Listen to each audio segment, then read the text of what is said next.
Welcome to another episode of Rubbin' in His Racing. I'm your host, Mr. CJ Sports. In the studio with me tonight, my co-host, as always, Steve Big Sweat Billmyer. How you doing tonight, Steve? Fighter and hens, CJ. Just glad to be here and ready to talk some NASCAR racing. Oh, very much so. Another interesting weekend. Another race that the downforce package has really improved the racing out there in Fontana. And what could have been another snoozer in the Xfinity Series turned out to be rather interesting. So I'm very excited to talk a little bit about both the races that I got an opportunity to see this weekend. Did you get an opportunity to see both of them? Absolutely. Oh, Lord have mercy. You know, the Xfinity Series kind of started off the way I think we kind of expected it to start off. Those Joe Gibbs racing cars out front and being very dominant. And Kyle Larson's very, very strong afternoon. I think if things could have played out a little bit differently, he could have been a factor in the end of that race. But I think it all came down to that final couple laps that made things really, really interesting. I want to thank, and I thanked him last night on the Dirt Talk Hour, but I got to thank Kyle Busch because for 2 or 3 years now, I have told everybody that I honestly believe that he could do more on 3 wheels than most drivers can do with 4 wheels.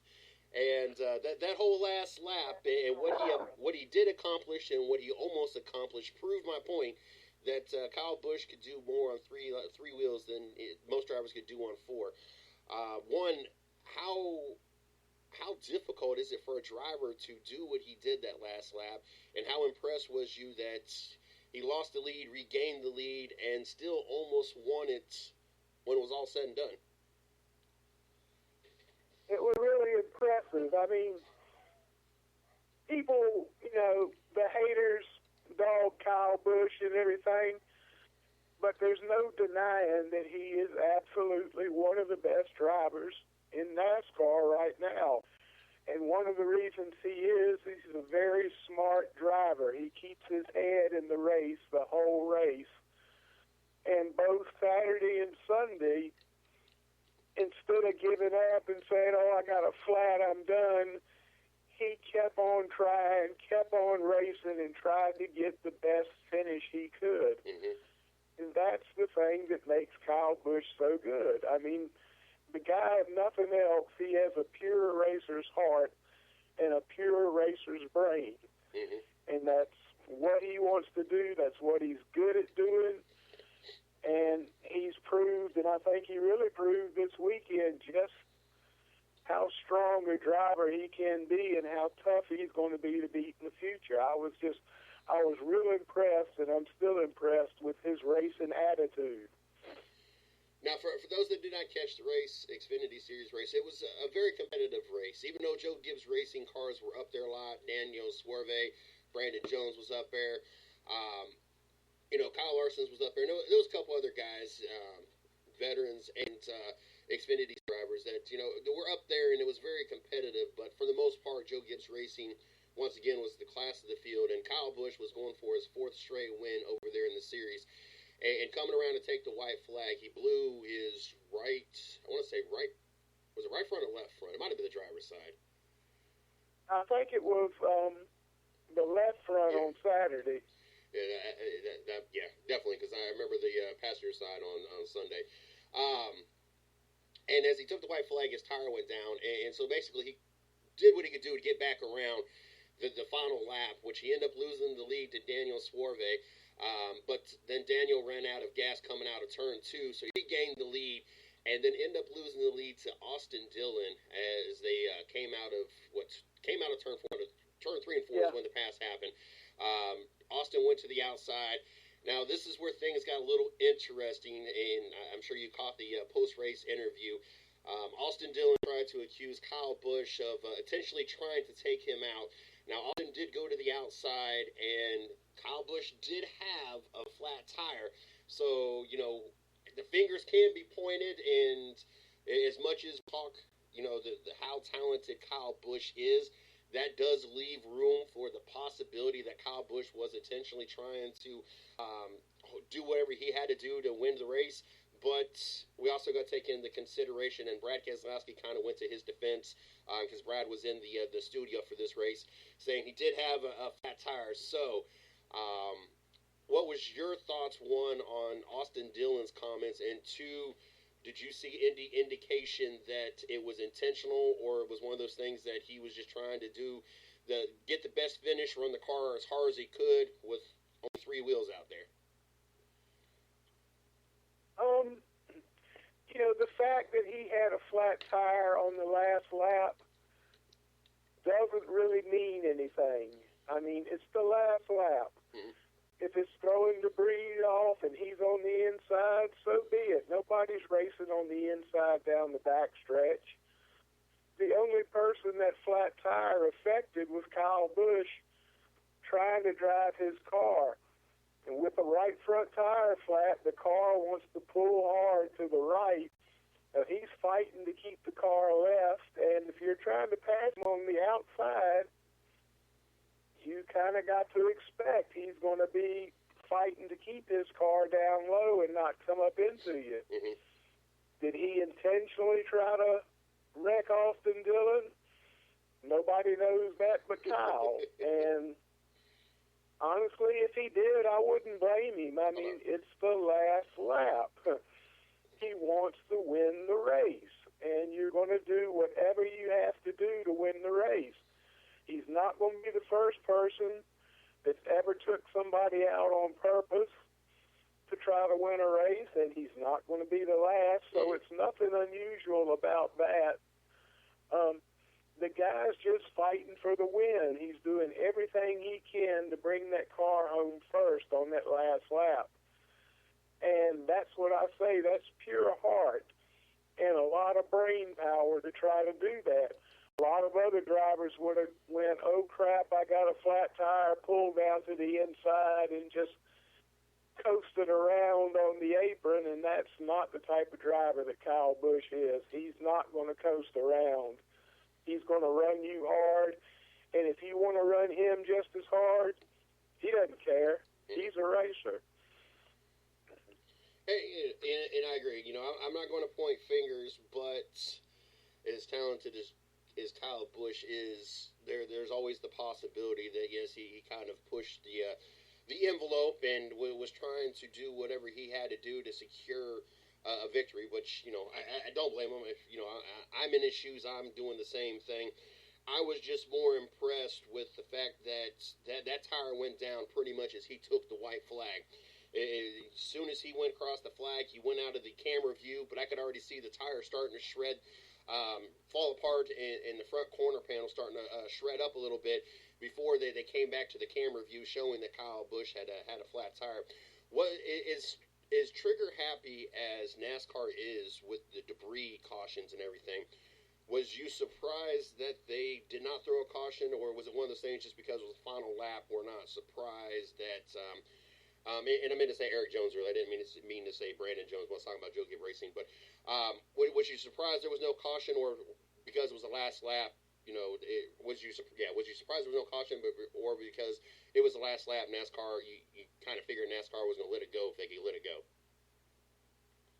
Well, my thought is, what if the roles had been reversed, and what if it had been Daniel Suarez that had the tire blow out, and Kyle Busch was way low on fuel with NASCAR had thrown the caution then?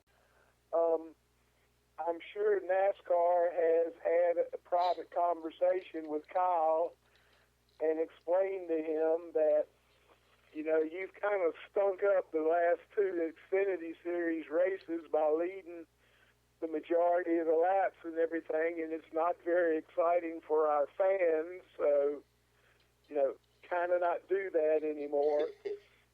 But, the fact that he has run so strong and kind of made the Xfinity races kind of boring the last two times out, if it had been Daniel Suarez that had the flat tire, and knowing that a lot of people were low on fuel, maybe NASCAR would have throwing a caution then instead of it being Kyle, and letting it go green and seeing if Kyle could win the race that way. So, you can't prove anything, so it's all opinion, but I don't know. It would have been interesting to see, to me, what would have happened if the two roles had been reversed and how NASCAR would have handled it then. And I agree. Thinking of the Xfinity Series, at one point of the race, I think that they showed the stat. He's led something like 501 out of 576 laps or something astronomical. And I know that they said he's led something like 88% of the laps. And, of course, even this weekend, even though that, it took him being down to 3 tires and still finished in second, he still led 133 out of the 150 laps. Yeah. So even though he didn't end up winning the race, he still kind of stunk up the show being out front.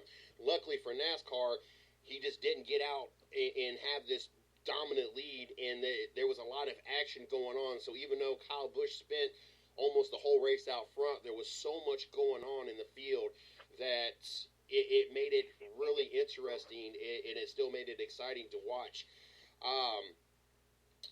The guys led, like you said, 88% of the laps run this year at Xfinity compared to the second place lap leader and everything.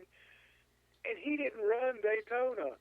He's run one less race than everybody else has, and still really dominated the laps led category in the Xfinity Series this year. It is crazy. Now, I know that the last lap in the gas mileage, the fuel, was a big concern. And when we watched Eric Jones run out of gas with about 3 laps left, I know a lot of Joe Gibbs Racing fans were concerned because they sit there and talk about there's no way that Kyle Busch it could have that much, be able to go 3 more laps. And I know that was one of the things that they talked about a lot in the studio was the concern. And of course, when he fell off and gave Kyle Busch, I think he had an 8 to 12 second lead at that point when Eric Jones ran out of fuel.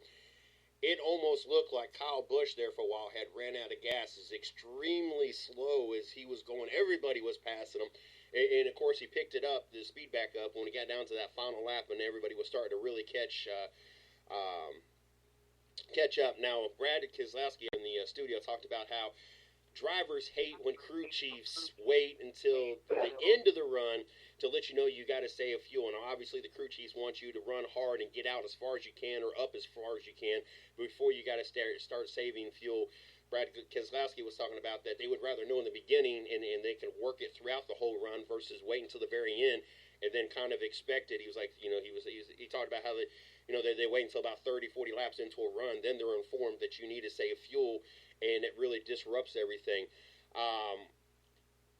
Being down there in the crew, how did you, when you knew that your driver was close on fuel mileage, how did you handle that? Did you let them know early on? Did you want them to run as hard as they could and get either as far out as they can or far up as they can before you told them? How as a crew chief did you like to handle that? It's one of the toughest situations for a driver to be in when you're racing. You're almost defeating yourself.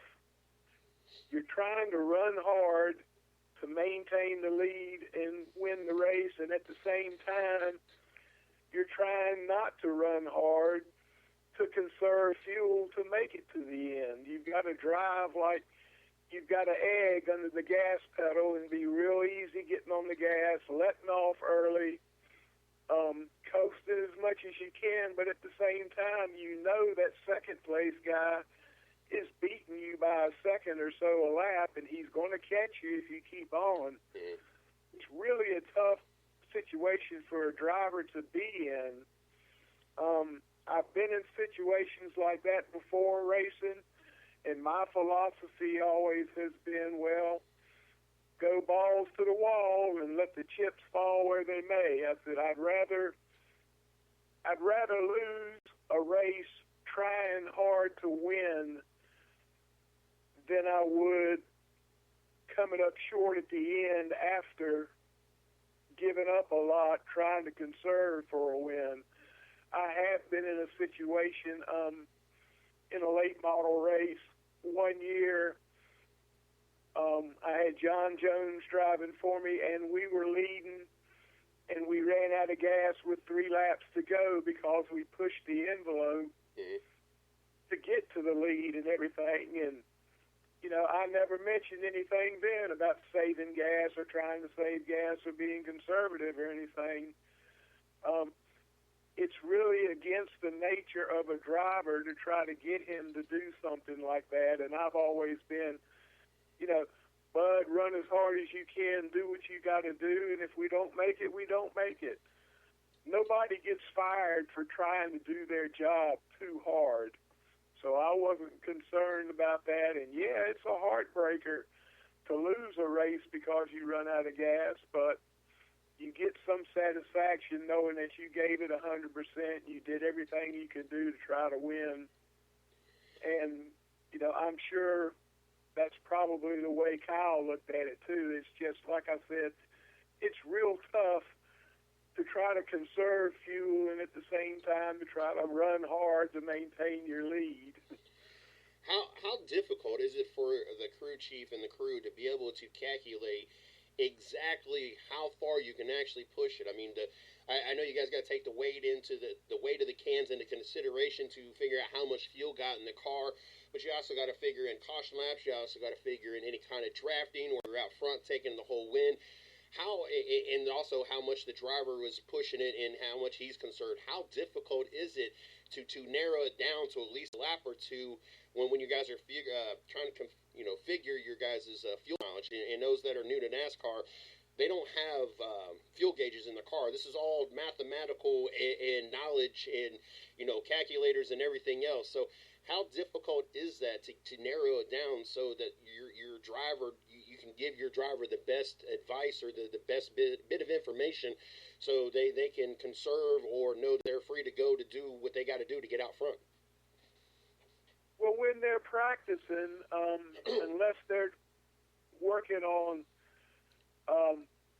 qualifying runs where you start out with a full tank of fuel to get the full rear percentage of weight.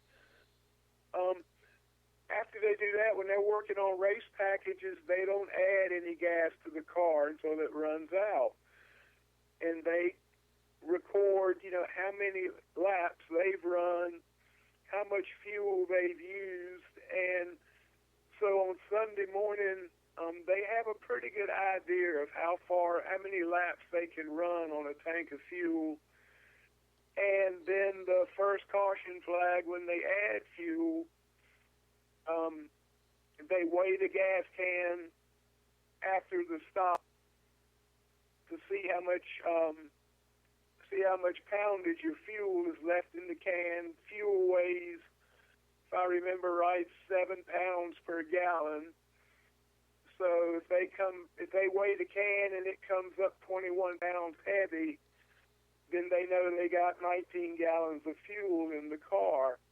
And then they calculate, the engineer is sitting there calculating the fuel mileage. Then he has, distance run, distance of a lap, and the amount of fuel, so he can calculate pretty close to how much the car will run. And you take into consideration that especially on a 2-mile track, 1 lap under caution usually equals 2 laps under green. You burn pretty much the same amount of fuel.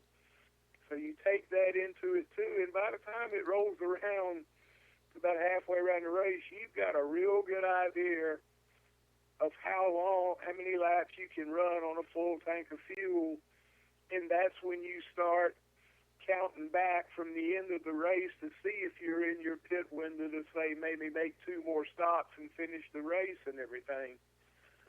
So it's really good to have an engineer sitting there trying to figure that instead of you trying to figure it and watching what your driver's doing and everything else.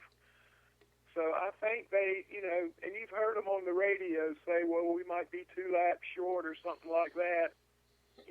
They pretty much know what they're going to do, and they relay that information to the driver so that he can use it if the situation comes up. I tell you what, I am probably the most mathematical person that I know.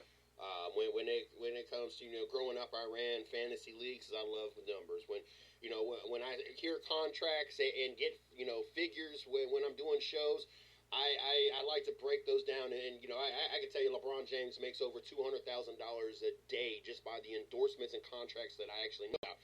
And I like to break this this information down.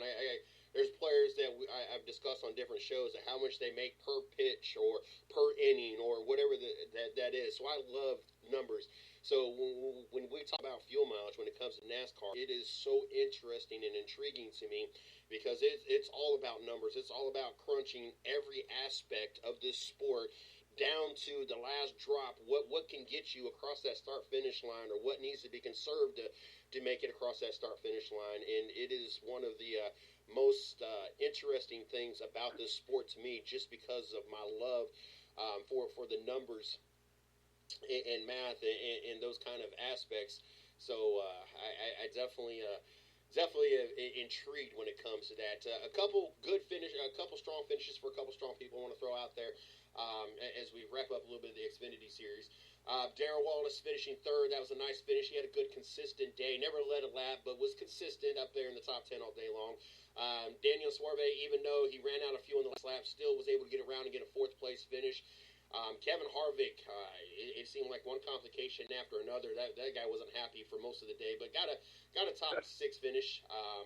I know there's a to-do in the pits. I didn't catch quite all of what happened. You might be able to go into a little bit more detail with that here just one second. Brandon Gaughan, 7th. Kyle Larson came back. He had issues. Had a pit because Tyre got an 8th place finish. Justin Allgaier, a top 10 finish. A couple of names to throw out. One, maybe you can go into more detail about the Kevin Harvick thing. And then also, I know that there's been rumors about possibility of penalty because of Kyle Busch and the media obligation, and he just blew everybody off. Maybe you can go into a little bit of detail. One, what obligations drivers have after the race, but two, what had Kyle Busch so heated? Was it the fact that he wanted that four-win streak to continue, and be in the books for having that win, 4 wins in a row, or the fact that there was no caution thrown? I'm not exactly sure or understanding why Kyle Busch was so heated that he just kind of blew off the post-race interviews and went on his business. Same thing I said before. He's a racer. He had a chance to set another record, getting that 4th win, and he didn't get it. And, I've been pissed off, too, and I wouldn't want to talk to anybody after that. I'd want to be left alone to calm down. Mm-hmm.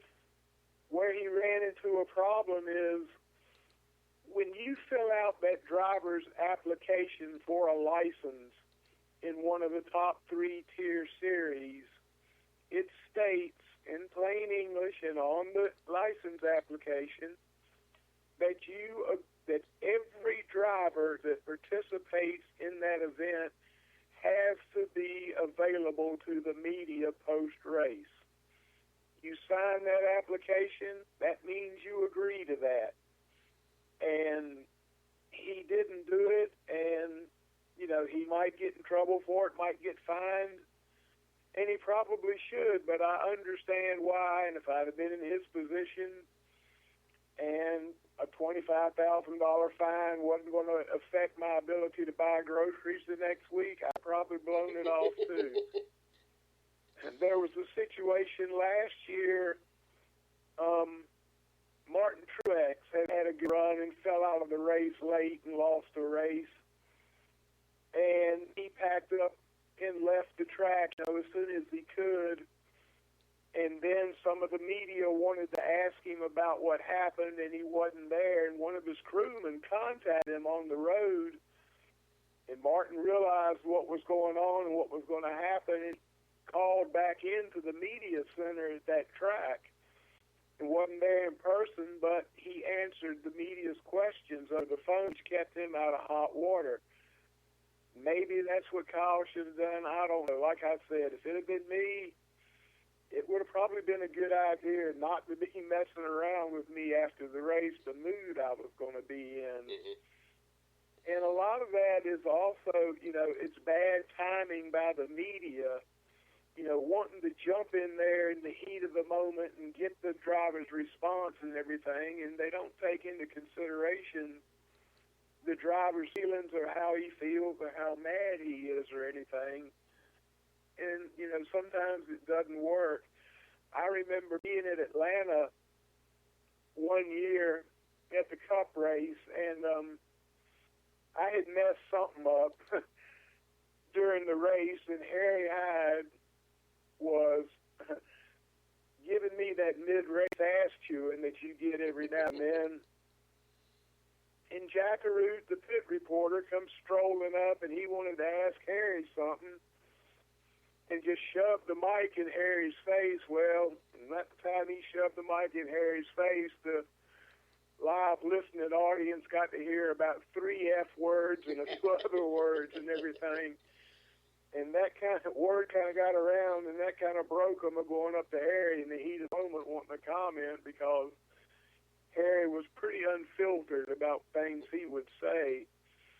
So I think, I don't think it was right, really, that Kyle didn't want to talk to him or anything, and I knew it wasn't going to enhance his reputation.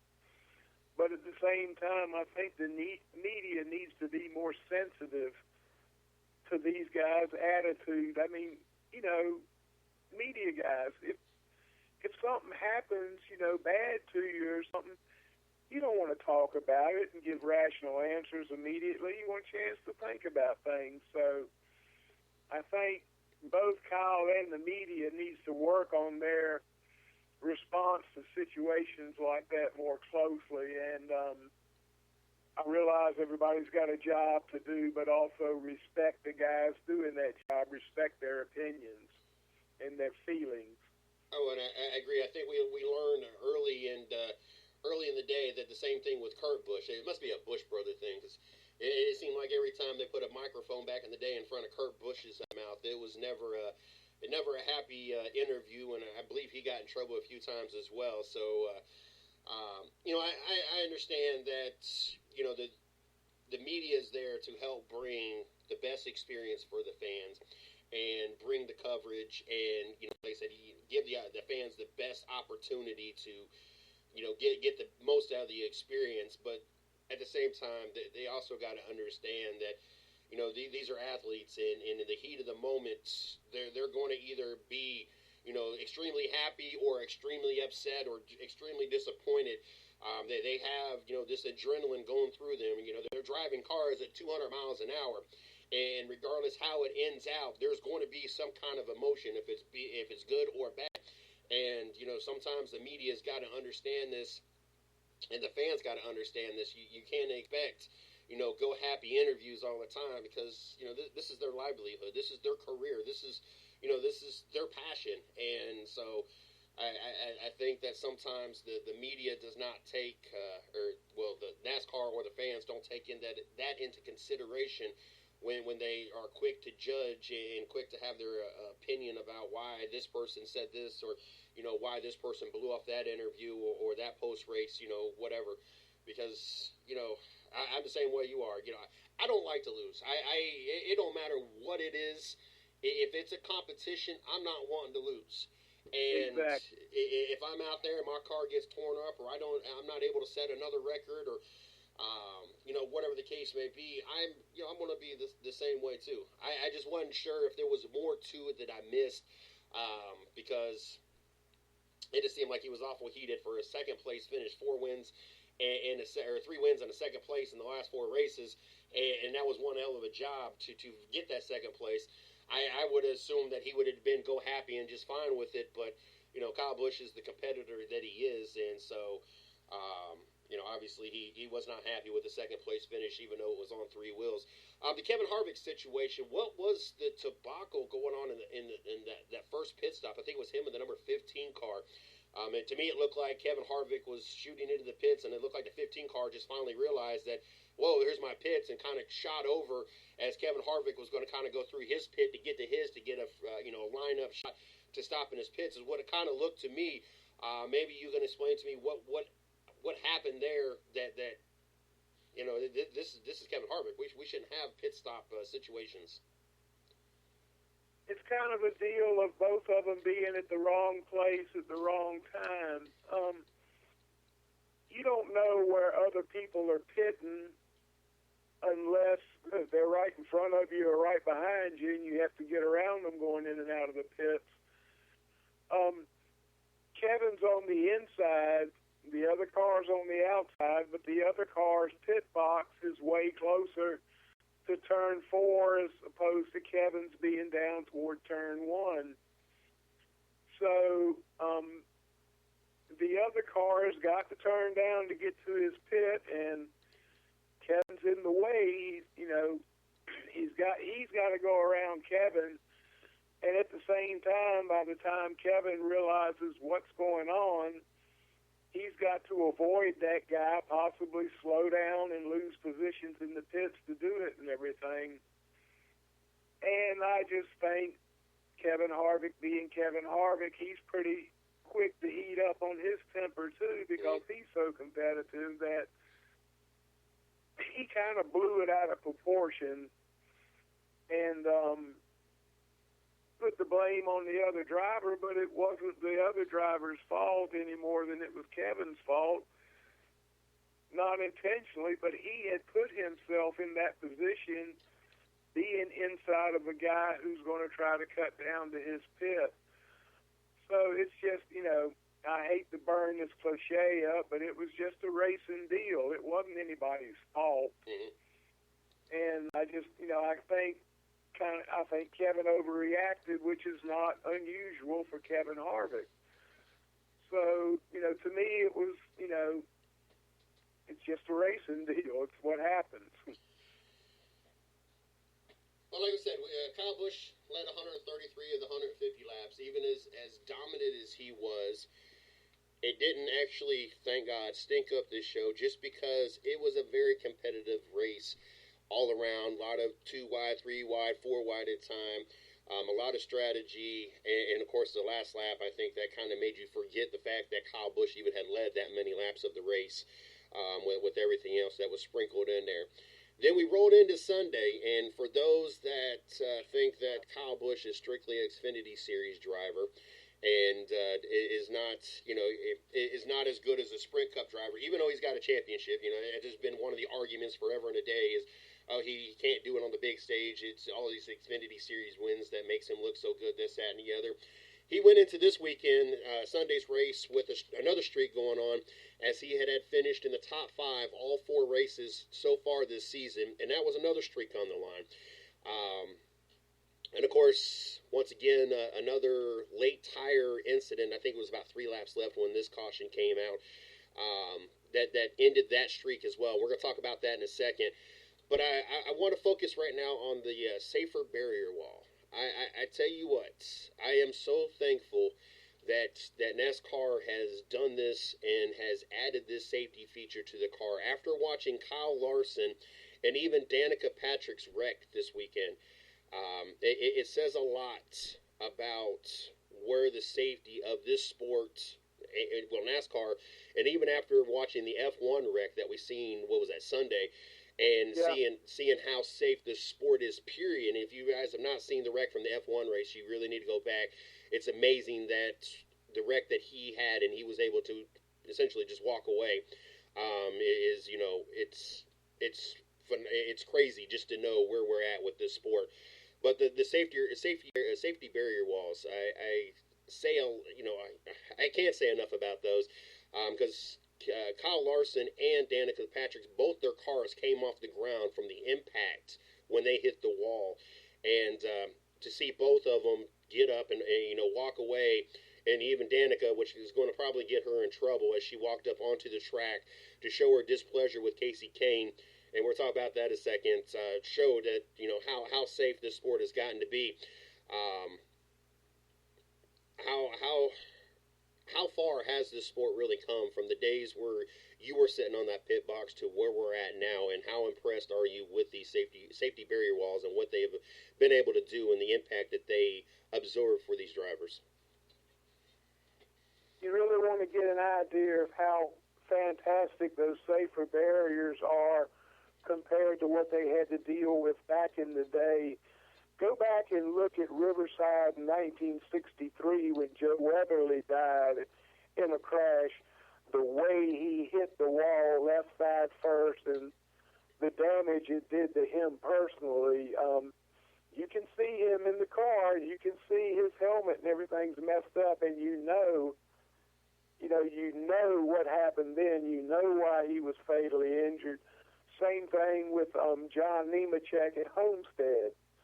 You can see the factors involved there, and you can see how greater it makes that safer barrier become having it now. And now, I hate to say it, after the incident last year at Daytona with Kyle Busch and Jeff Gordon last year, hitting inside walls that didn't have safer barrier on it, the tracks have all adopted to cover every inch of the wall where you might hit with safer barrier both inside and outside, and it's just a great thing. It's really a life-saving deal, and I think it proved it yesterday when, Kyle Larson came on the radio finally and said, "I'm okay, but I'm going to hurt tomorrow," letting his crew know, he's okay, no immediate injuries, but he said it was the hardest hit he had ever experienced in his career. And both him and Danica, they hit the wall so hard they went airborne, which gives you an idea of how fast they're running at a track like that. It also was similar to what happened to Denny Hamlin when he broke his back in that crash with Logano at Auto Club Speedway. I mean, you don't realize it until something happens. These guys are hauling the mail. They are really traveling, and it's a hell of an impact. One of the things that kind of burns my ass about this deal with Danica and of in a 3-foot-high flame, it burns my ass, but she hit every bit as hard as Kyle Larson did, and nobody talked about it. Nobody, said anything about it. It was like accepted, and this woman is, barely 5 foot tall, probably weighs maybe 100 pounds, and to take that kind of impact and walk away from it, don't tell me she's not tough. I'm not going to believe you. As far as the deal,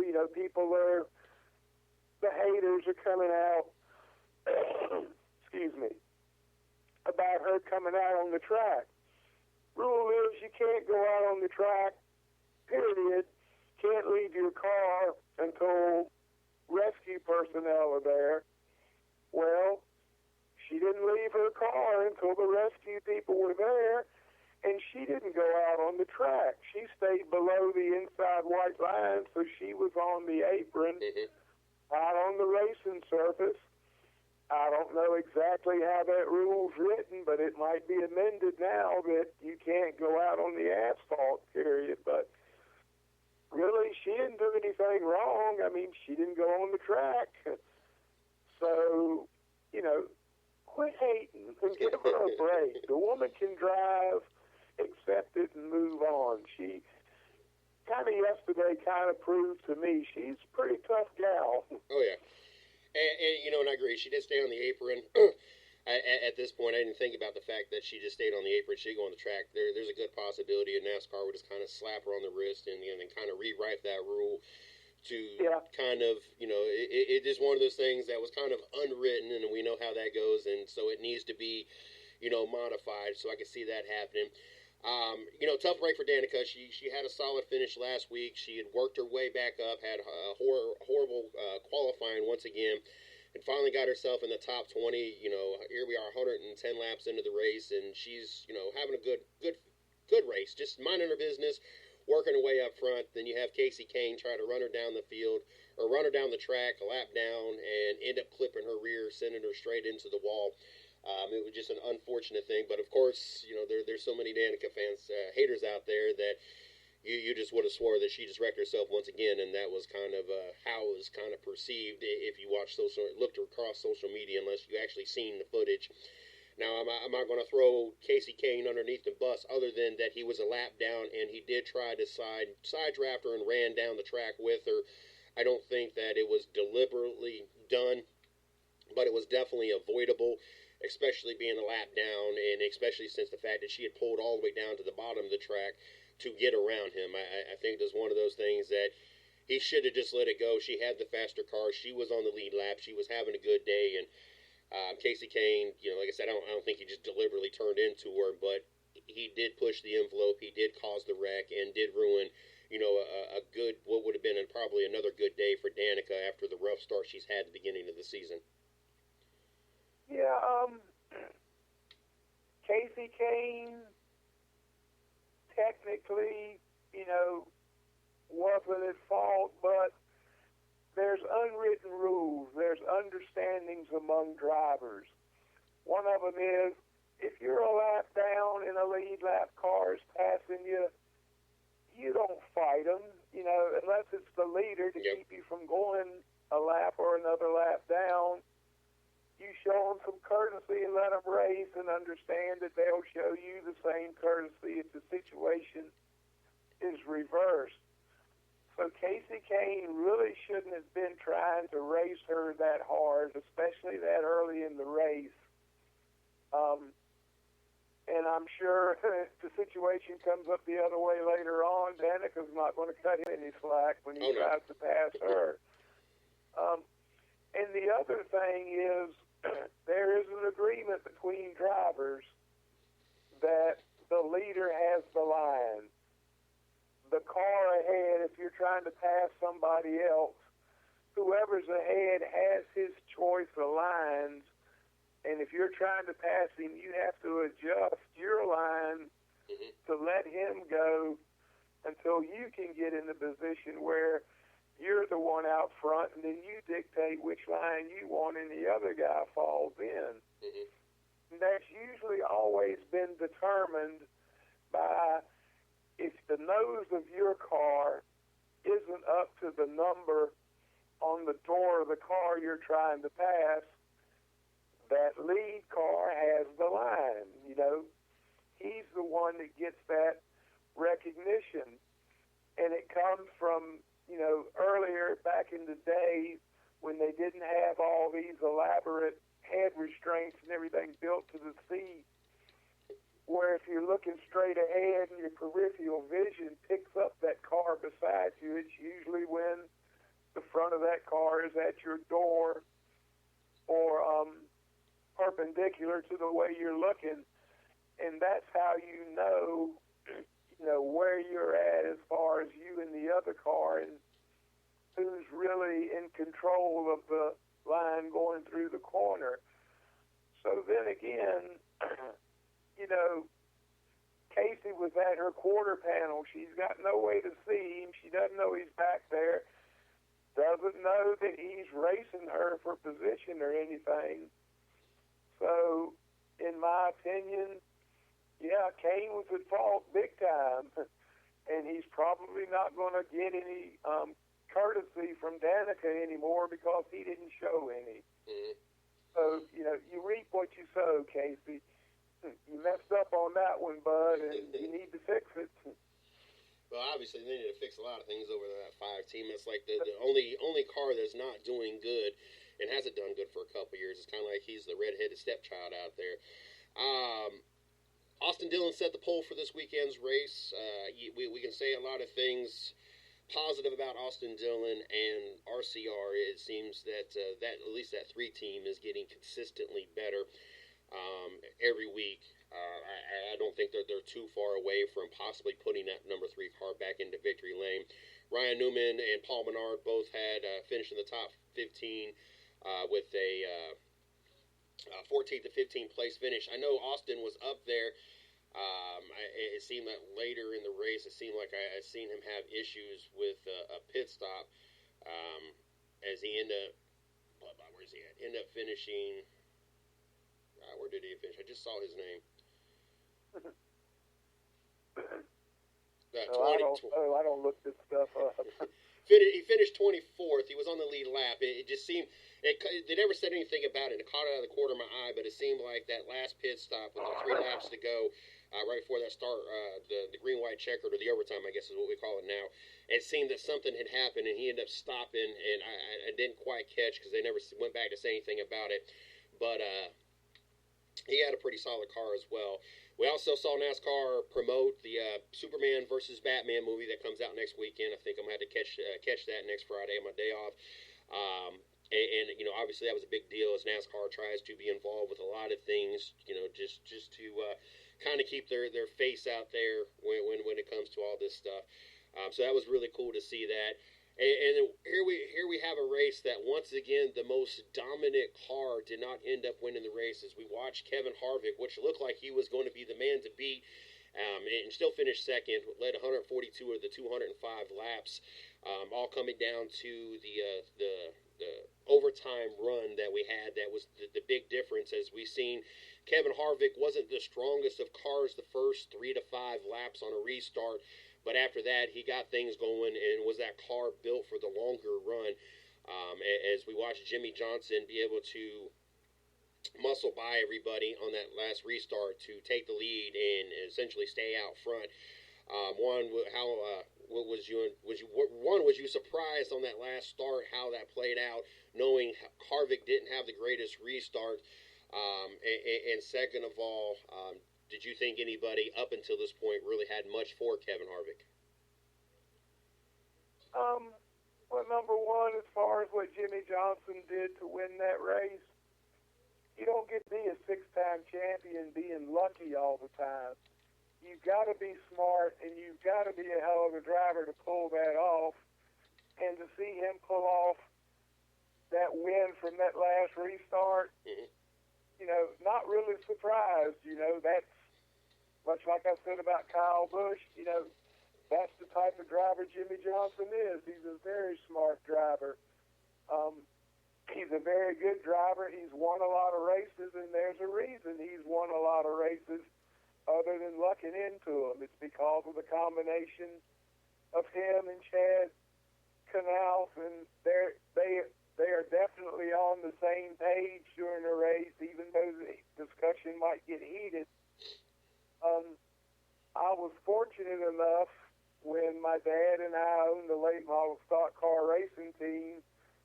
The first stock car that Jimmy Johnson ever raced was our car.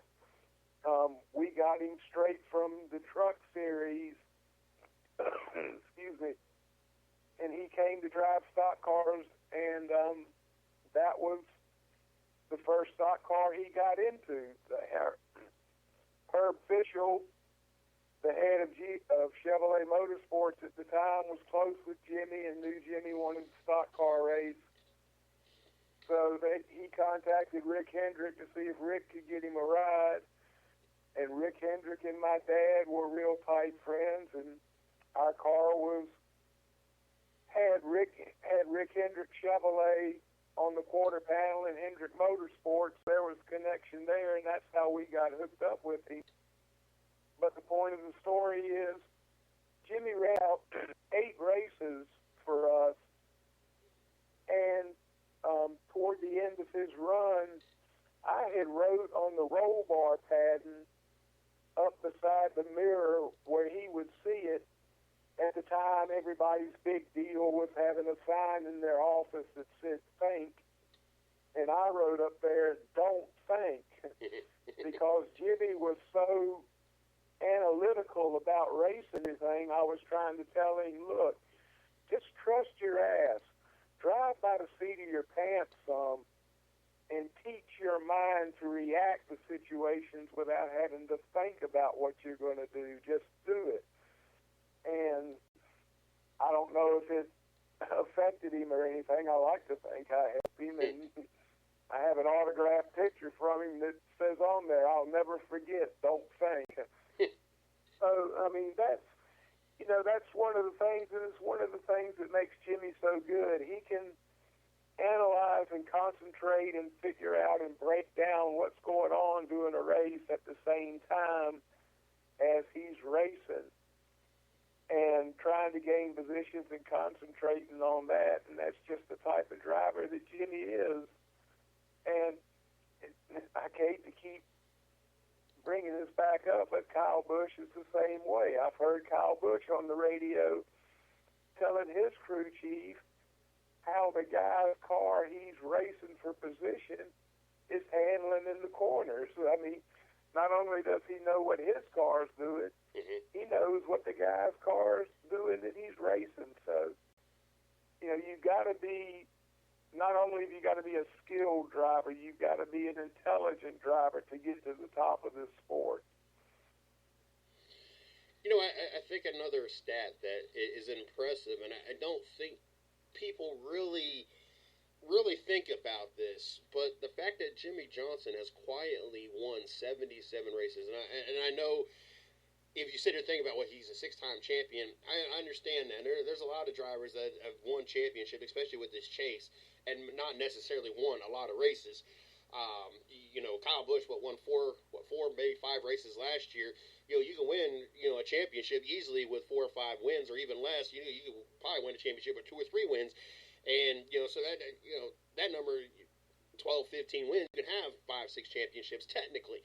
But to know that he has won 77 races and is quietly, when Gordon won his 90-something races, it wasn't so quiet. But then again, we had those years that he was winning 11 and 13 races. And the same thing with Richard Petty and some of these other drivers. But with the social media being what it is and everybody all about numbers, I think it's just amazing to me how many wins Jimmy Johnson has, and it just kind of in conversation is like he's 7th on all-time list now, 77 wins, and that's kind of the end of it. Nobody really goes in depth talking about it. Nobody's counting down, well, you got so, I know when Gordon was going up through the list, well, this many more wins, and he jumps over Dale Waltrip. He wins this many wins, he goes above this person. We don't really talk about it so much with Jimmy Johnson. Do we visualize Jimmy Johnson different? Is nobody expecting him to continue climbing this ladder, or is it just me that it just seems like he just quietly going along with his business, and nobody's really paying attention that he is slowly but surely climbing this ladder of wins? They're paying attention, that's for sure. If you want to compare Jimmy Johnson to an old school racer, he's like David Pearson. If David's car was on top of the game and he knew it was unbeatable, he was going to get out there and just blister the field. But otherwise, you might not really hear anything from him or notice him, but it gets down to crunch time toward the end of the race, and he's there making a move to get to the front, and that's the way Jimmy is. He's pretty much always there unless he has some bad luck. He might not show it during the race, but when it comes down to time to write the check, he's there. He's put himself there, and you know that in that situation, he's going to be coming, and he's probably going to have all his stuff together and know what he can do, and he's going to use it and come up in the toward the front at the end. It's just the type of driver he is. Everybody said David Pearson was the silver fox because he was sneaky and he would show up at the end, and that's pretty much the way Jimmy Johnson is. If he hasn't got an absolute rocket for a car, he's not going to show it off, and he's not going to tip his hand. He's just going to make sure he's in position to take advantage of something when crunch time comes. A couple more things I want to point out real quick that I'm going to let you run with any points or any notes that you have from this weekend. One, congratulations to Ricky Stenhouse. I give him a lot of crap for not being a very successful driver. As a matter of fact, 2015, by the stats that I've seen numerous times, he was the the driver that wrecked the most. So to have him in the top five, that says a lot about his weekend, and it says a lot about Roush Fenway Racing. Obviously, they came this weekend with a little bit underneath that hood anyway. So congratulations to him. Also got to congratulate Brian Scott, the actual top running car for Richard Petty Motorsports with a 12th place finish. I know he was either got the lucky dog or a wave around at one point. So coming back from a lap down, that was impressive. Chase Elliott finishing sixth, had another strong finish as well. I think that I watched him go on the outside of one car and cut straight across the front of that car to dip down front of another car. That was very impressive what I seen out of him. And I know that we're not oohing and ahhing as much over here because of the fact that he's on Rick Hendrick, on Hendrick Motorsports and in that 24 car. So we kind of expect a little bit more out of him because of the equipment that he's gotten.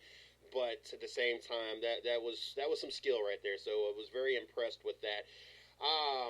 The other thing I want to throw out there real quick before I let you run away with some things here is the late caution that came out with 3 laps that obviously caused the overtime. Now, I don't know how in depth or what conversations went on with your group, and I might have seen this conversation in your group. I don't know. It was on my timeline. But there was some people upset with Kyle Busch and felt that Kyle Busch is the reason why the last caution came out, and blamed it the fact that he did not go down pit road and brought out the caution. Now, I don't know if you caught that and if you've been in any conversations. I know that I went back to watch the replay a couple times after I saw that. I made a point to make sure that I watched that. And the caution came out as he was going down. And one, I don't know if pit road still would have been open once he crossed that line, because that's how close it was. He made that hard right turn after the caution had already came out, in my opinion. Now, you might have a different opinion, but it wasn't like he deliberately went past pit road, and that's what brought out the caution. He had went from the top of the track and came all the way down, and what I viewed, he was headed there, and that caution came out, and he kind of veered to the right and went ahead and stayed out so that he did not get in trouble and that he could stay on the lead lap and everything else.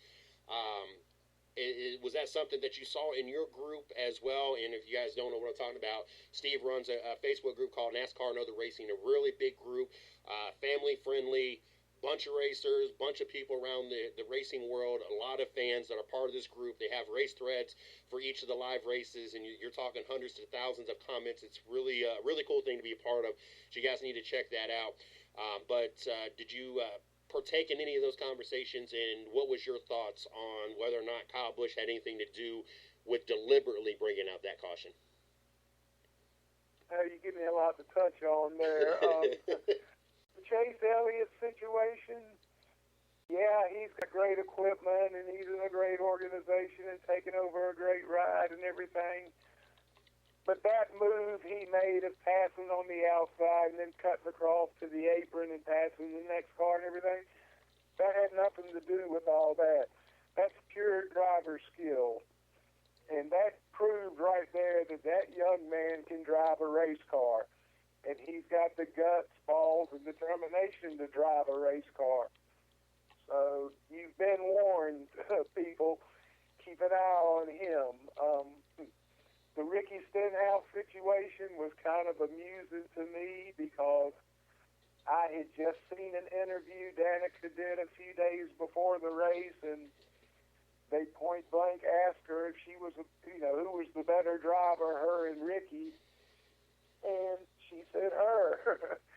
And then it turns out that she crashes out of the race and Ricky finishes fifth, so the haters come out in force over that and everything. So that was kind of amusing. The Kyle Busch deal, people are saying, well, he should have pitted. He did this on purpose. He was trying to screw Kevin Harvick out of the win and everything.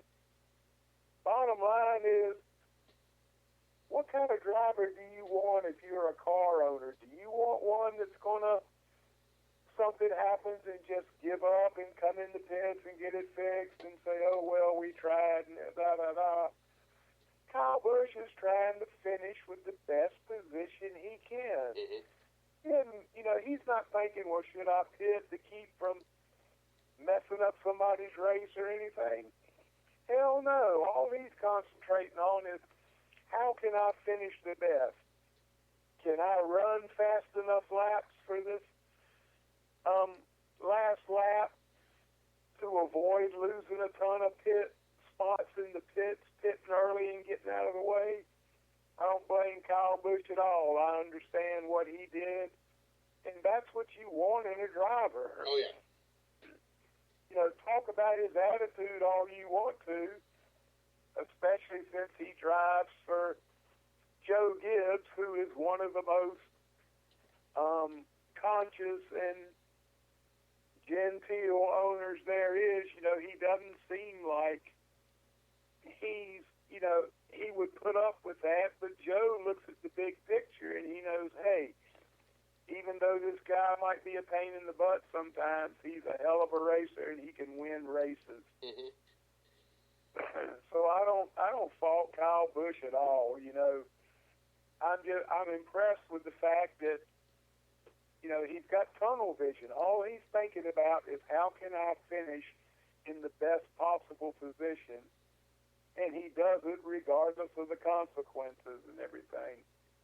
One more thing I'm hearing a lot about, seeing a lot about, is everybody all of a sudden is speculating that Kevin Harvick is going to leave SHR because they switched to Fords, and everybody's saying Harvick's going to go to Hendrick and replace Kane in the 5 car and all this.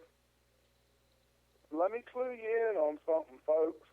Harvick is not going to Hendrick Motorsports because he is not a Hendrick Motorsports type driver. He does not fit the mold at Hendrick Motorsports the way Dale Jr., Jeff, and Jimmy do. He doesn't have that personality. He doesn't have that temperament. And regardless of how great a driver he is, the Hendrick Motorsports public profile is just as big as driving skills, and he's just not a Hendrick Motorsports type driver. You know, people say, you know, when Kyle Busch left and Junior came into Hendrick Motorsports, that they got rid of Kyle because to make room for Junior, and that wasn't all of it. I mean, Kyle Busch is not a Hendrick Motorsports type driver. He doesn't present himself that way in public, and public image is a big deal with Hendrick Motorsports. If you've ever seen them at their pre-season press conferences and stuff, all of them are wearing starched white shirts and black pants and everything, all looking uniform. It's what I used to refer to as mannequin motorsports. They all want to fit a certain, they have to fit a certain image, and, you know, there's certain drivers that aren't going to get an opportunity to race at Hendrick Motorsports simply because they don't present that image. Oh, no. So you can talk about Kevin Harvick all you want to, but he, you know, even if he wanted to go to Hendrick Motorsports, they're not going to accept him. They, you know, they would like to have him as a driver, and if he could change his attitude, they'd really like to have him. But the way he is now, no, they're not interested in it. Hell, wasn't it even not until recently that you were even allowed to have a beard as a driver at Hendrick Motorsports? Didn't that kind of open up with Dale Jr. when he came aboard? Because it seemed like before that was kind of one of the things. He wanted his drivers clean shaved and everything else. Yeah. So, you know, and I agree with what you're saying. But two other things that I like to throw out there talking about Kevin Harvick going to Hendrick Motorsports. One, Kevin Harvick is having more success at Stewart-Haas Racing in the short amount of time that he has been there versus all the years he had at RCR. So I don't know why all these people, just because they're switching to Ford, why they would assume that he is wanting to jump ship. Why would you want to leave your most successful run in your career just because of the outside of your car? And like you said, and I think other drivers have said that, other people I've had on different shows said the same thing. You know, all this is the outside is different. The frame's still the same. Everything pretty much is the same. Just you're going to have a Ford logo on it versus a Chevrolet logo on it. And of course, the assistance you get from Chevrolet versus Ford, that might be a little bit different as well. but there's not going to be to an extreme difference that is going to put Kevin Harvick in, oh, I must go somewhere else and go run for a Chevy team, because as successful as he's been with Stewart Haas Racing, obviously they're going to continue having the success and resources and dedication that they have now with being with Ford, and Ford's. I believe that their selling point is their commitment to putting Ford back into a championship. I just see that Ford being very aggressive, especially now that Stewart Haas when Stewart Haas Racing becomes a Ford team, to put the best product out there. But also that number 5 car, I'm sorry, but I just would never want to be in that 5 car, which used to be the 25 car as well. As we watched Brian Vickers only could be able to put it in victory lane once. Casey Mears only put it in victory lane once. Kyle Busch, we saw his career when it changed over to 5. Mark Martin was somewhat successful, but nobody has really had a successful run in that 25/5 car in a very long time. So it's one of those things, if I'm Kevin Harvick and I am who I am, I'm not wanting to go to what everybody refers to as the stephead, or the redheaded stepchild car, because that's essentially what that's kind of been for the last so many years. Yeah, if you notice, they don't use the 25 much anymore. The 25 at Hendrick Motorsports is considered a bad luck number because of things that happened to Tim Richmond and Jerry Nadeau and stuff like that, so they don't use that number. But the number is like, whether the cars are a Ford or a Chevy, the car doesn't know what emblem's on the nose, doesn't care. They're all, pretty much the same under the sheet metal. There is word, and it does appear that Joe Gibbs and Toyota have an advantage over the other two as far as aerodynamics and horsepower. It's not a big advantage. It doesn't take a big advantage to have the season that JR is having now as compared to what somebody else is doing. Honestly, I think more than anything, Kevin Harvick kind of stirs this stuff up a little bit on the side, trying to get more money out of Ford. These drivers get paid by the manufacturer to do personal appearances and things like that. And so, he's going to fuel that debate to try to get Ford to put up some more money to keep him there. I don't think he's going anywhere. Him and Tony Stewart are great friends. They're close friends. Mm-hmm. Stewart's going to retire after this year, so Harvick is going to become the number 1 at SHR, and he knows he's got a good deal and everything. He's not going anywhere. Why would he leave? Oh, yeah. What is the advantage to going through a Chevrolet team? Nothing that I can see.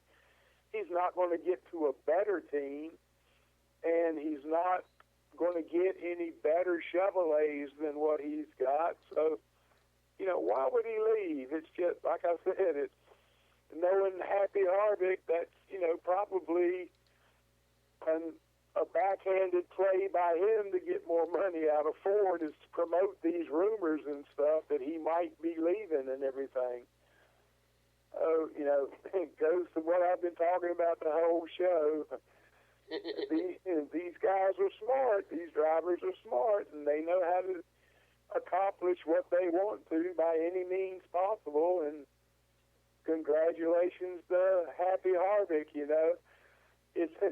It reminds me of the year before last in the chase when they had that big to-do at Charlotte after the race between Keselowski and Gordon, and Harvick kind of eased into the picture and shoved Keselowski from behind into Gordon. That to me was a cool move, man. Shove him in there, get Gordon mad, they start retaliating, they start fighting, and there's a chance they might get suspended for a race or something by NASCAR, and well, that's one less driver he's got to outrun. So it's not like the dude's being a butthole. He's just, he's doing whatever he has to do to put himself in the best position to win the championship. So this guy's a pretty sharp driver, too. I mean, everybody looks at the physical aspects of how they're driving, but you got to take in the mental part, too. There's a lot of races that are won and lost inside of that helmet. Now, there's one other topic that I want to touch on after any other points you want to bring up. Is there any other things that you noticed this weekend that we did not get into? Yeah, I saw a few comments posted on my group page. They were discussing what happened to Kyle Busch on Saturday, and people were writing in, that he walked off, wouldn't talk to the media and all that. And they would say, well, that's the reason that the Cup drivers shouldn't run in the Xfinity Series. And I'm like, what the hell does one have to do with the other? I mean, how does not fulfilling your obligation to NASCAR that you agree to meet with the media post-race, what does that have to do with whether you're a Cup driver driving in the Xfinity Series or not? I mean, Come on, haters. Come up with a better thing than that. Be like a driver and use your damn head for something other than just a place to hold your mouth while it's flapping. And I think the 5 races so far, this early in the season, take a weekend off now for Easter to regroup, get everything ready, and go short track racing. And folks, hang on to your hats when they go to Martinsville. There's going to be, forget low downforce. This is going to be a low tolerance race. There's going to be time for payback, time to not, dig yourself out of a hole, get yourself in position to get into the chase. I anticipate that and Bristol are going to be 2 of the just as exciting races as what we've had all along now, and not due to the low downforce package. It's going to be due to its short track racing and drivers fighting and scrambling to make the chase. And again, when it gets down to the end, it's going to be anything goes. So if you got to pee, go do it early. Don't wait till the end of the race, because you're going to miss something there. One final thing real quick before we wrap up. There's been a lot of talk on another brand or make, model, whatever you want to call it, a vehicle to be part of NASCAR. It's becoming a conversation, and I've seen anywhere from Dodge coming back to Honda. I've seen Audi. I've seen a whole bunch of different scenarios, opinions, everything else. I have my concerns, because we've watched Oldsmobile come and go. We've seen Dodge come and go more than once. We've seen a lot of people come and go, and it just seems that Ford, Chevy, and Toyota, for the last, ever since Dodge left, it's just been strong, and we've gotten a really good product. So I kind of worry what this is going to possibly do, adding another brand to, the NASCAR scene. What is your opinions on it, and what do you think is going to happen? I don't see any drawback to adding another brand to the lineup of cars that are racing in the top tier series now. Dodge is certainly capable of producing Cup-worthy cars to race on an equal ground with them. I can't remember the driver's name or the team, but there's a team at ARCA that runs Dodges with no factory support or no known factory support. Who knows what goes on under the table. Mm-hmm. But they're running Dodges, and they have good runs. They're consistently good. So the capabilities are there. People are claiming that it should only be American-made cars. It's not right for Toyota to be there. And now they're talking about Honda possibly coming in. There shouldn't be any Japanese-made cars in there. Well, check the statistics. The majority of the Chevrolets are made in Mexico. Okay, labor's cheaper. It's more economical for them to build the cars outside of the United States. The majority of Toyotas, or not the majority, but a lot of the Toyotas are built in America. As far as Honda goes, there's Honda of Japan, and there's a separate entity called American Honda Motor Company. This is what runs Honda in America, not Japan. They have to answer to Japan, but Japan stays out of that. And the majority of Hondas are built in America. And it is an American automotive company. And I know this to a fact because my dad was involved in American Honda Motor Company. And it's, it's as American as Chevrolet is. So don't say they can't run because they're not American made, because they are American made just as big as any other automotive company is. They just have a Japanese background. But I saw something where Honda is wanting to get more involved with Indy racing. They want to be one of the IndyCar motor engine manufacturers and everything. So I think right now their time, money, and effort is going to be to expand and improve their footprint in IndyCar racing first, because, and to a lesser extent, Formula One, because open wheel racing globally is bigger than NASCAR racing. My son is stationed in Japan in the Air Force, and him and his Air Force buddies, they watch very little stock car racing. But because of the time difference and everything else, they're tuned into Formula One racing. That's their big deal and everything. And worldwide, that's pretty much the way it is. So I think Honda has said they're going to concentrate on improving their footprint there. But I think before they enter into discussions or anything about producing something that can be allowed and promoted in NASCAR racing. And another thing, people are talking about, well, excuse me, they're front-wheel drive cars, and there's no front-wheel drive cars and all this. And then again, that doesn't matter. It's just, it's the sheet metal is all you're talking about, the way the car looks. Yeah. I agree.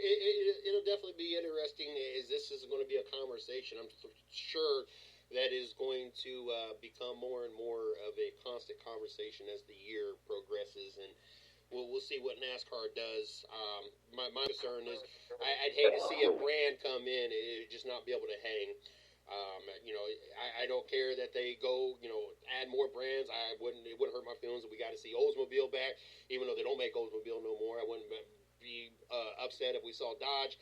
I don't care what. I don't care if they bring a Fiat. I don't care what they bring, as long as they bring a product that is consistent, a product that is going to stay around the sport for a while, and a product that is able to compete with the other three big brands right now.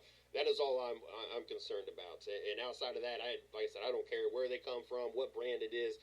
Just make sure that we get to see 40 of the most competitive cars, regardless of what they're driving.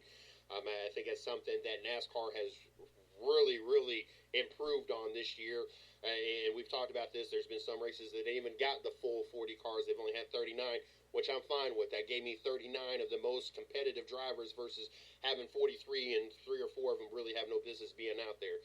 So as long as they are competitive and as long as they are going to stick around and be able to financially be able to do this and not have to bail like Dodge did and then the pulling of Oldsmobile, I really don't care. Like I said, I just want to see the best of the best I can see out there, and that's all I'm concerned about. Yeah, there's been a lot of talk about, another brand of automobile coming into NASCAR, and a lot of people are saying, well, they're going to bring Buick back. And no, they're not.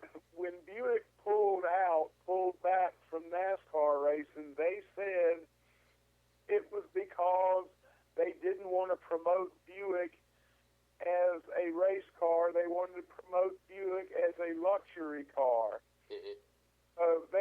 There's no interest from Buick in getting back into racing. That's not the image they want to produce.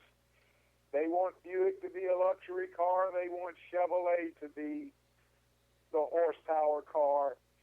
And, General Motors, as big a company as they are, they're not going to change that overnight, and I don't think, they will. It's just not part of their game plan.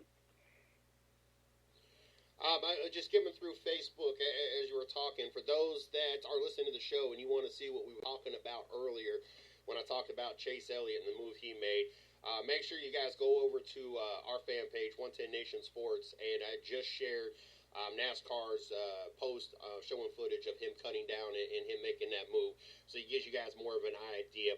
Also, make sure you guys do like us on Facebook. We're coming up on 5 years. April 15th, our 5-year mark. We got a couple different things going on. One of those is we would like to hit 1,000 likes by April 15, 2016, our 5-year mark. If we're able to accomplish that, we're going to have 5 days of goodie bags that we're going to be giving out to our followers on Facebook. So make sure you guys jump over there and check that out as well. Also, at 9 o'clock, we got the 110 Nation Sports Show coming on. We got Xfinity's driver Dylan Lupton joining us tonight at 10 o'clock, so looking forward to that. Of course, we'll be covering March Madness. We'll be covering anything going on in the NFL to include Peyton Manning declining to retire as a Colt, which was kind of surprising after all those years. Got a lot of things going on there, so make sure you guys flip over at 9 o'clock, check out the 110 Nation Sports Show. Steve, what do we got Thursday nights? Let them know about your group and let them know how to follow you. Definitely. Hey, you want to hear my attitude, go to Twitter. Heck, Big Sweat, the NASCAR Heartbreaker and Homebreaker. I'm usually posting something off the wall there or about our shows and everything. I appreciate you turning in and listening to myself and CJ tonight on Rubbin' Is Racing, and I hope you will tune in Thursday night for another the 110 Nation Sports shows, Racing with Big Sweat, where we talk about local short track racing across the country, the guys that don't get as much recognition as the Cup guys do. We like to promote them and do everything we can to help promote short track racing, because that is the backbone of NASCAR racing and everything else. Other than Kyle Petty, everybody else pretty much comes up through short track racing to get the Cup racing. So these are the guys we talk about. These are the guys that we promote, and we want to keep short track racing alive and thriving as much as we can. So tune us in Thursday night at 9 o'clock. I've got 2 guests already confirmed and another one that I'm planning on having on, and we're talking about a IMCA dirt modified driver, a sprint car driver, and a asphalt modified driver having Thursday night. So we cover different varieties. So if one guest is not involved in the type of racing you like to do, stick around. The next one probably is. So tune us in, check us out. It will be worth your effort. Awesome. And my racing group, NASCAR and Other Racing, we have a lot of under 18 drivers in the group. We have a lot of females in the group. We have a diverse range of group members. We run group race threads on pretty much any televised motorsports. We'll have people that'll be online together through the group on the race thread, commenting back and forth about what's going on. We had over 900 comments yesterday for the Cup race in Fontana, so you can tell there's a lot of people talking about the race and everything, and they're doing it in our group, NASCAR and Other Racing. So if you're not a member, come join us and sit in on the race feds, and if you are a member, you know, I sit here with my laptop and I'm watching the race the whole time.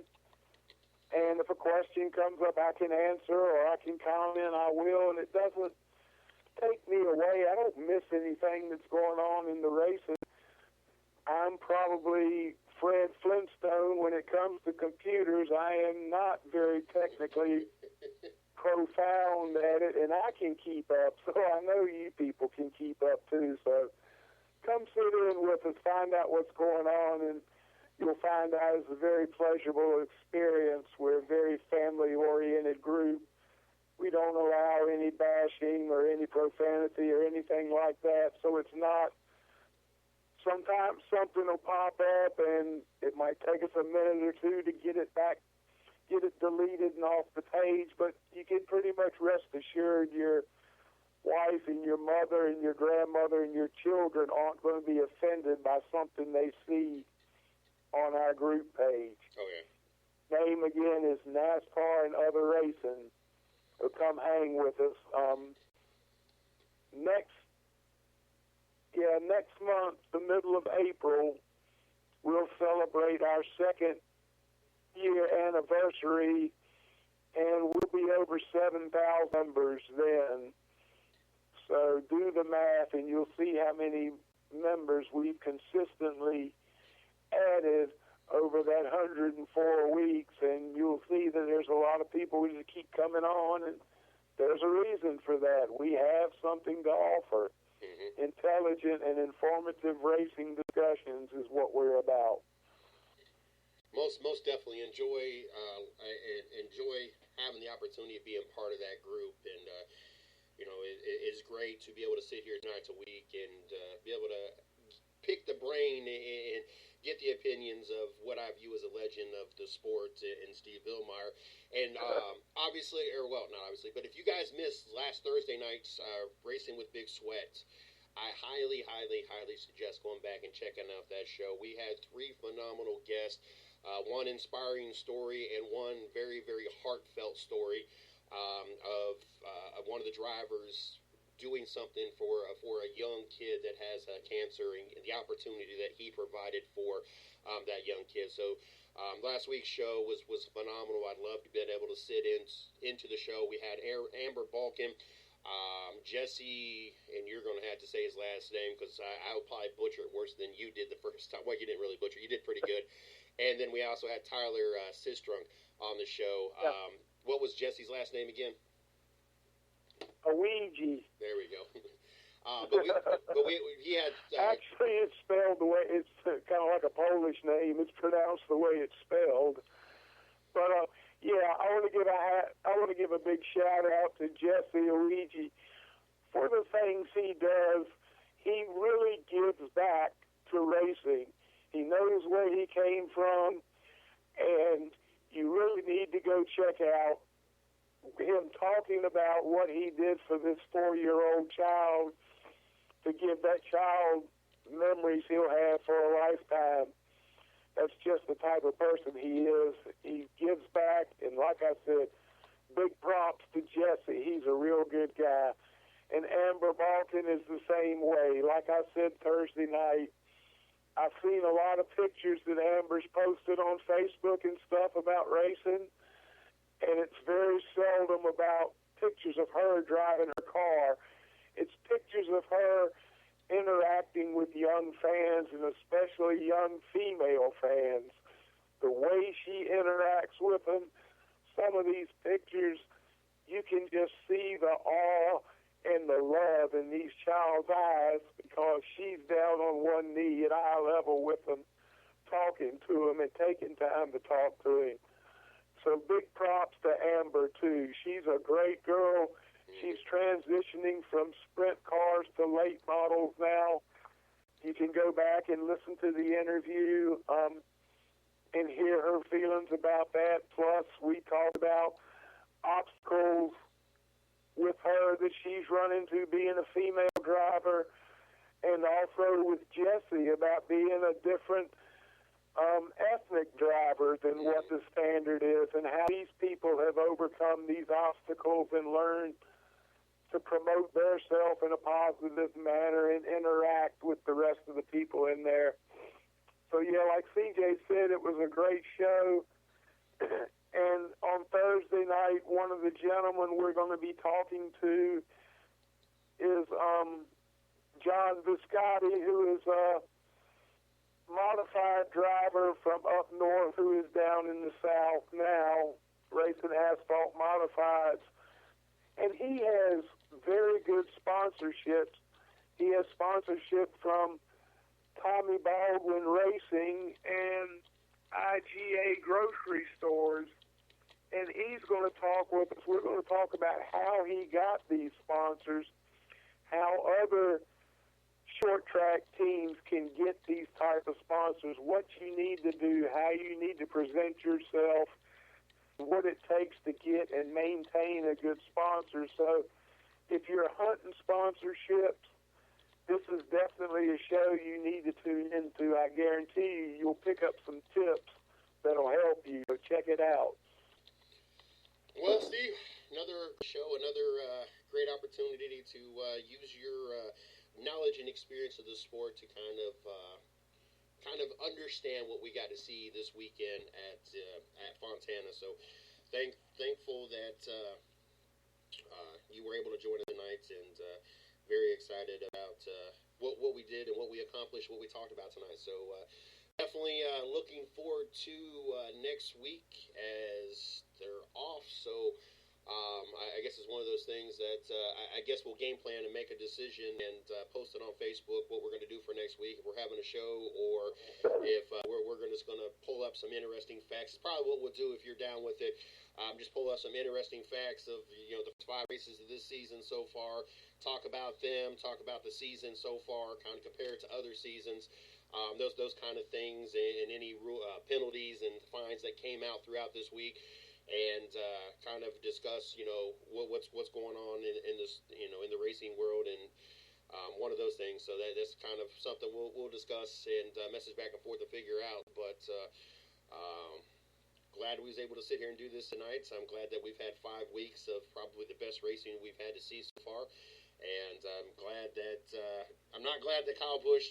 Well, it had the tire issue. They had the Xfinity Series race, but at least it made it an interesting race, and it made it where he didn't run away with the race. So thankful for that as well, because if not for that tire, he had like an 8 to 12 second lead. So it would have been a horrible finish to what was a very exciting race anyway. But looking forward to Thursday. Go ahead. Yeah. While I got a minute, let me say thank you to you, CJ, and thank you to 110 Nation Sports for giving me a platform to express my opinions and to a lesser degree my knowledge about racing and everything. I love racing, period. I raced for over 25 years as a crewman and owner. It's what I've always done. It's what I love to do. And being disabled now, I can't physically do it, but I still get to talk about it, and I love talking about it just as much as I did doing it. It's what I do, and thank you again, CJ, for giving me the platform to do it. I truly appreciate it. Yes, sir, and we appreciate having you on the network. And when I say I view you as a legend in the sport, that's honestly how I view you. It was a no-brainer when all this was discussed about a year ago. So I'm just glad that we got the crew that we got the shows that we got, and we're consistently growing every single day. And looking forward to the 5-year mark, and looking forward to seeing what and where we go from that point forward. And looking forward to going to a couple tracks with you here soon. I know that we talked about Bowman Gray. I have a feeling this season we might catch a NASCAR race and a local race together. So looking forward to that. We'll discuss sometime this week what we're going to do for next weekend, next Monday night, and we'll go from there. But you enjoy the rest of your night, Steve, and I got to start preparing for the next show here in about 25 minutes. And you have a great night. You too, CJ, and we'll talk to you again Thursday night on Racing with Big Sweat. Good night, people. Good night.